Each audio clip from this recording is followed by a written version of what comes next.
Memoirs of a Yellow Dog by O. Henry. I don't suppose it will knock any of you people off your perch to read a contribution from an animal.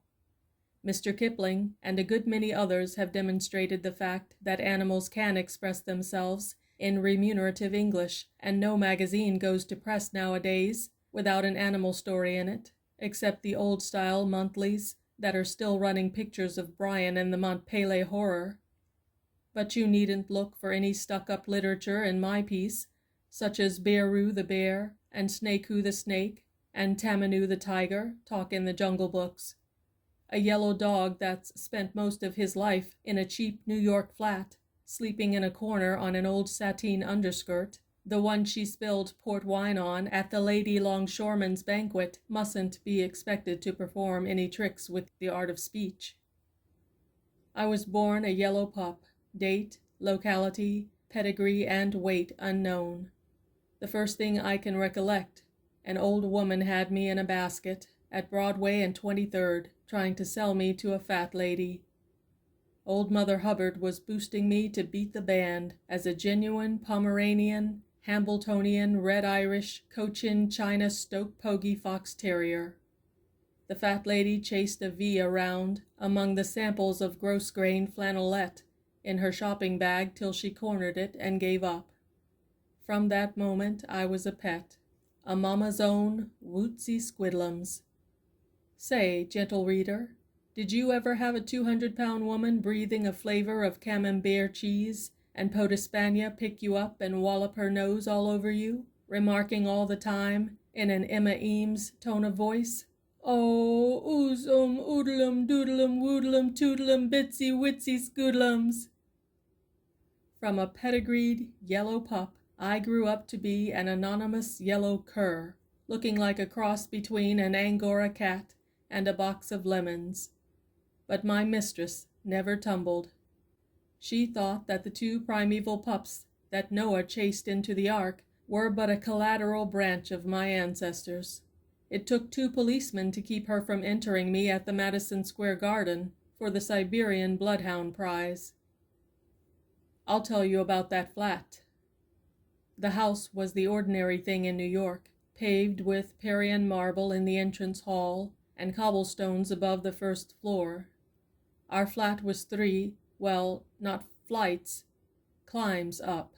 My mistress rented it unfurnished and put in the regular things: 1903 antique upholstered parlor set, oil chromo of geishas in a Harlem tea house, rubber plant, and husband.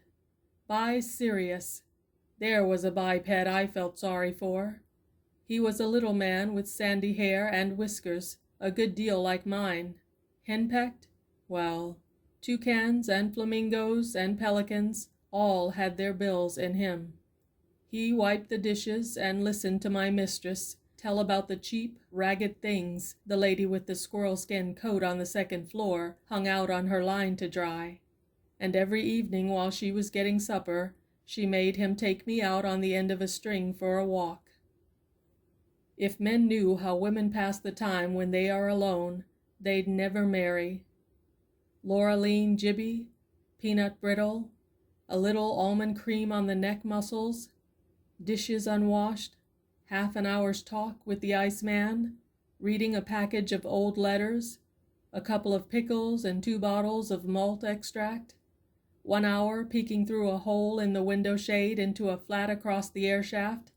That's about all there is to it. 20 minutes before time for him to come home from work, she straightens up the house, fixes her rat so it won't show, and gets out a lot of sewing for a 10-minute bluff. I led a dog's life in that flat. Most all day I lay there in my corner, watching that fat woman kill time.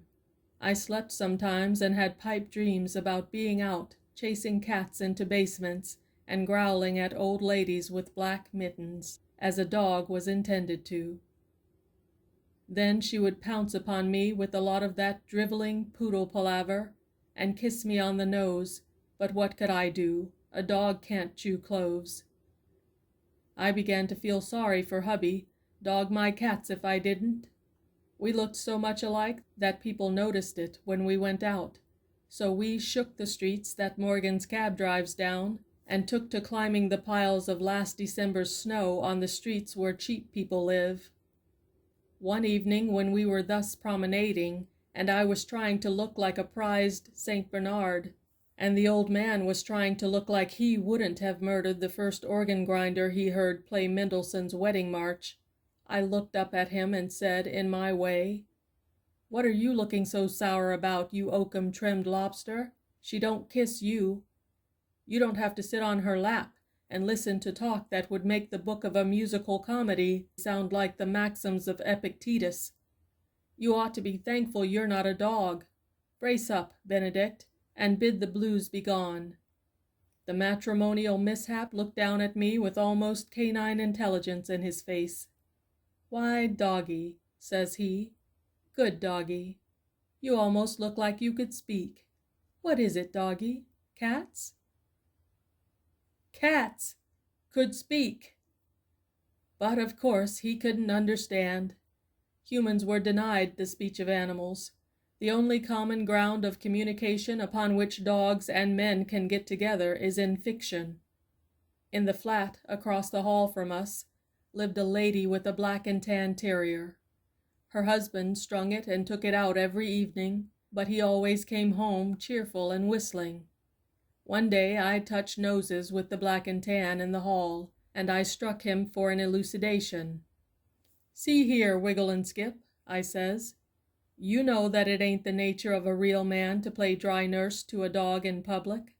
I never saw one leashed to a bow wow yet that didn't look like he'd like to lick every other man that looked at him. But your boss comes in every day as perky and set up as an amateur prestidigitator doing the egg trick. How does he do it? Don't tell me he likes it." "Him?" says the black and tan. "Why, he uses nature's own remedy. He gets spifflicated. At first, when we go out, he's as shy as the man on the steamer who would rather play Pedro when they make 'em all jackpots. By the time we've been in 8 saloons, he don't care whether the thing on the end of his line is a dog or a catfish. I've lost 2 inches of my tail trying to sidestep those swinging doors. The pointer I got from that terrier, vaudeville please copy, set me to thinking. One evening about 6 o'clock, my mistress ordered him to get busy and do the ozone act for Lovey. I have concealed it until now, but that is what she called me. The black and tan was called Tweetness. I consider that I have the bulge on him as far as you could chase a rabbit. Still, Lovey is something of a nomenclatural tin can on the tail of one's self-respect. At a quiet place on a safe street, I tightened the line of my custodian in front of an attractive, refined saloon.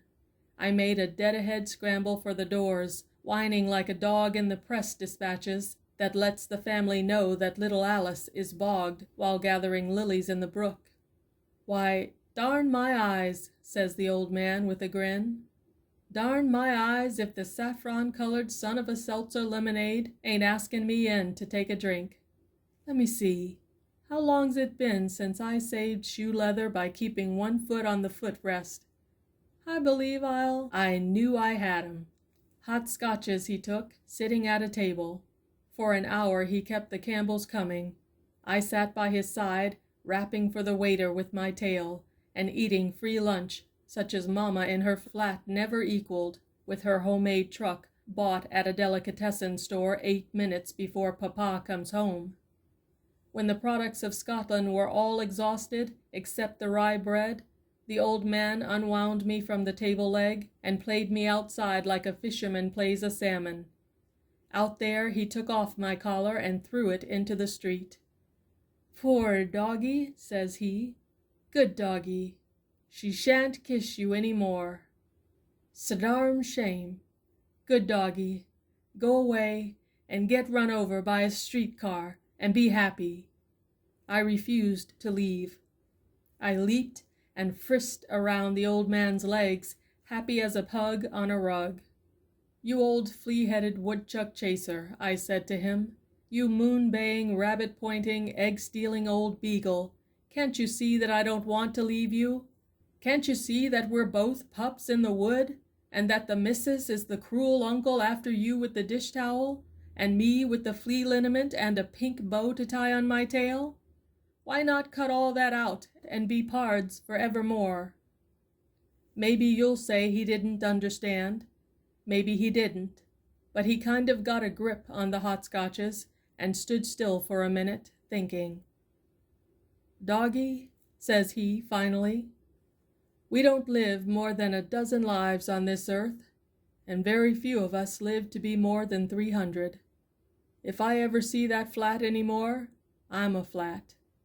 And if you do, you're flatter, and that's no flattery. I'm offering 60 to 1 that westward hoe wins out by the length of a dachshund."